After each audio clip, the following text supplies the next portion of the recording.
Now at noon, the trial continues for Jeremy Washington, the man who hit and killed Bishop Dwenger student last March. Good afternoon. Today we are learning more about the crash that killed 17-year-old Haley Nellam in March. Testimony yesterday and part of this morning focused on the fight and the shooting at the Corner Pocket Pub earlier that night, but testimony just started in the last hour about the actual crash. News Channel 15's Sara Wagner has followed the trial all week and continues our coverage today at the Allen County Courthouse. Sarah?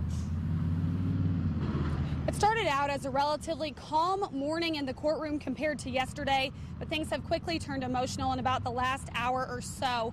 For the first time in this trial, we're hearing details of the crash. As the first officer on the scene described finding Haley lifeless in her car, her family understandably became very emotional.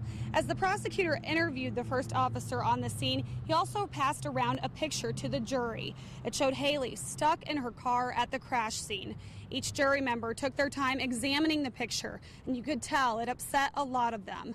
The officer also detailed his interactions with Washington on the scene. He described him as calm but swaying side to side and also having slurred speech. He says Washington told him he didn't have anyone else in the car with him, but the officer later found Clayton DeLong unconscious in the car.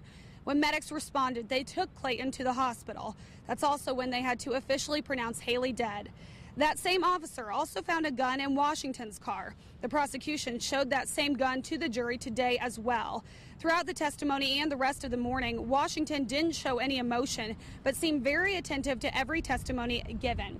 Most of the other testimonies this morning came from other officers and detectives that worked the shooting that happened right before that crash. We're going to head right back into the courthouse right now and bring you more tonight at 5 and 6. We're live outside the Allen County Courthouse. Sara Wagner, News Channel 15.